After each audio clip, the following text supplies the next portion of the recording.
You usually play the bad guy, as in SWAT. Is it a strategy for your career to play the good guy in MI4? Who says I'm a good guy? I don't know. Yeah, do I think about if I'm playing a good guy or bad guy? I don't know. It's, I guess a little bit.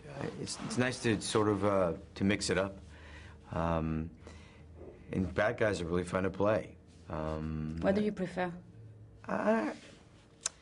I don't know. I just want to learn something. I want to grow. I want to kind of expand and get better. And it doesn't matter in what format that is. If it's a good guy or bad guy, or if it's I play a sloth, or I don't know what. It could be a lot of things. But there's benefits to both. Yeah. Do you think MI4 is a turning point in your career as an actor? Well, certainly. I mean, I think being a part of this franchise and getting to work with Tom is an amazing opportunity, and it's a big movie, and I've never really been a part of a worldwide movie, or let alone franchise. What is the difference in your life? The difference in my life? Well, I don't know. It hasn't come out yet, I suppose, and it's sort of like in the reaction to it. But yeah, so I don't know what the difference is. Not yet? Mean, yeah. You cannot see it yet? Well, I don't know. Maybe. I'm not sure. I don't know. I don't focus on that sort of stuff. How is an actor chosen for a movie such as MI4? Did you pass an audition or something? Well, I don't know. I think for me, it was Tom. It was Tom's idea to have me be a part of the movie, and then they talked to J.J. Abrams about it, and then Brad Bird, and then sort of happened that way. Did you know how he had the idea? I'm not sure. Well, I mean, I remember I've met him a couple times in the past at a table read here, or table read there, or whatever. And I saw him in J.J. Abrams' office, and so we got to chat and catch up for a minute. He was there talking about Mission Impossible 4, and I was there talking with J.J. about something else. And so that's, I think, how maybe I got into his mind, or like, I mean, I know he said he liked me as an actor, but then I happened to be there in front of him that day, and he's like, what about Renner for da-da-da-da?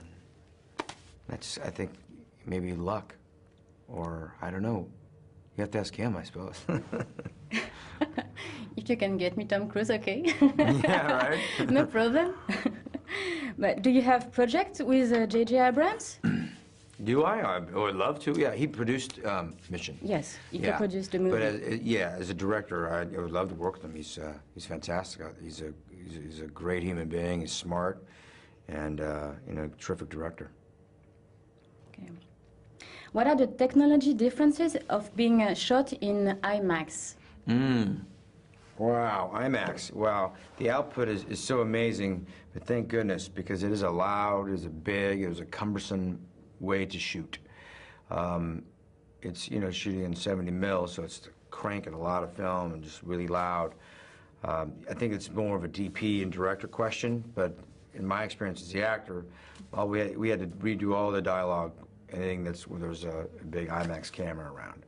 But the output is unlike anything that's out there, and it's not new technology, but I think it blows the doors off any 3D movie. It's immersive. It's fantastic, and I'm glad we did it. So are you proud of the images result of MI4? And do you think this opus will restore Tom Cruise's image in Europe? I'm talking about the Scientology thing. I have no idea how people are perceived, so I can't speak to that. And the images in the movie I think are beautiful. Robert Elswit, who's now become a really good buddy of mine, he shot The Town, shot Mission Impossible. Now I'm working with him on Born Legacy. He's a tremendous human being, fantastic DP. I think it's beautiful to look at, especially the IMAX stuff. So. Is it true that you're going to act in a movie directed by Paul Thomas Anderson and talking about Scientology too? Paul Thomas Anderson and I were talking about, I was working with him on a movie, but it never kind of came to fruition.